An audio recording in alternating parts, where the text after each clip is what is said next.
Hey Physique Freaks, how's it going? Scott Tucson on MetabolicMasterpiece.com, and here I am once again hitting some Myo-Reps, one of my favorite training protocol. And this is how we started our leg workout today, doing the leg press, aiming for 20 reps on this initial activation set, leaving about a rep or two in the tank, resting for 5 to 10 seconds, and then we're aiming for 5 reps for every Myo-Rep set afterwards. And you're gonna keep going until you reach a set where you can't complete 5 repetitions. So, for example, in this video, you're going to see me hit the 20 reps on that initial activation set with a rep or two in the tank. Then I'm able to do 6 more sets where I was able to complete 5 repetitions. Then on the 7th set, I was only able to hit 4 reps. So that was a sign for me to end this complete Myo-Rep set. And that's a total of 54 reps on the leg press, and it is intense. The first 15 reps of this initial activation set aren't too bad.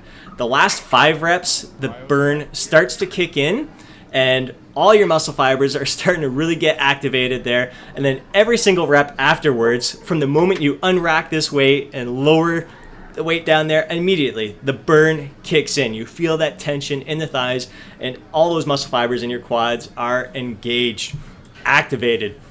What I really love about Myo-Reps, especially doing the 20, 5, 5, 5, 5 until you can't hit 5 anymore, is that the weight is nice and light. It's manageable. It's easy to control. It's easy for me to steer that neural drive exactly where I want to feel it.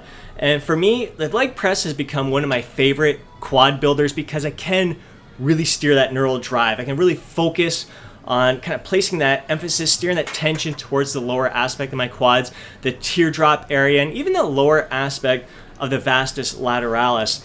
Now, it may sound a bit like bro science, but us advanced lifters who really love to train for the feel, we've mastered this. We're constantly learning. I mean, that's what makes training so much fun for us, because every time we go in the gym, we're performing a lot of the same movements, but it's tiny little manipulations that we make, and a lot of it is in our head.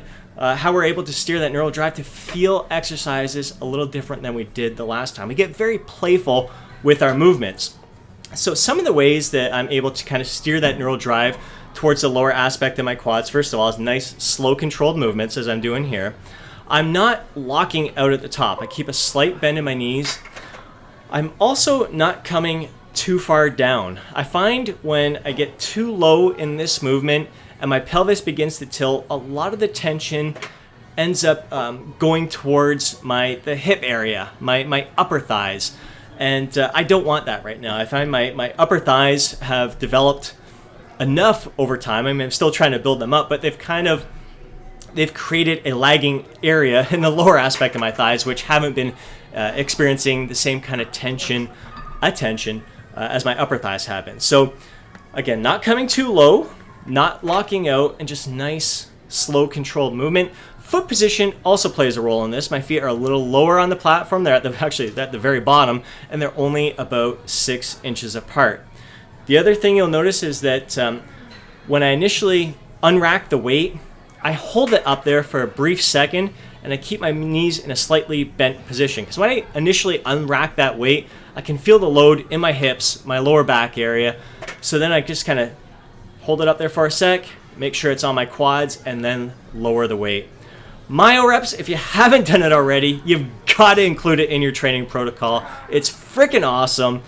Love this. Give this a try. 25, 5, 5 until you can't do 5 no more. Guarantee you're going to be in agony like I am here.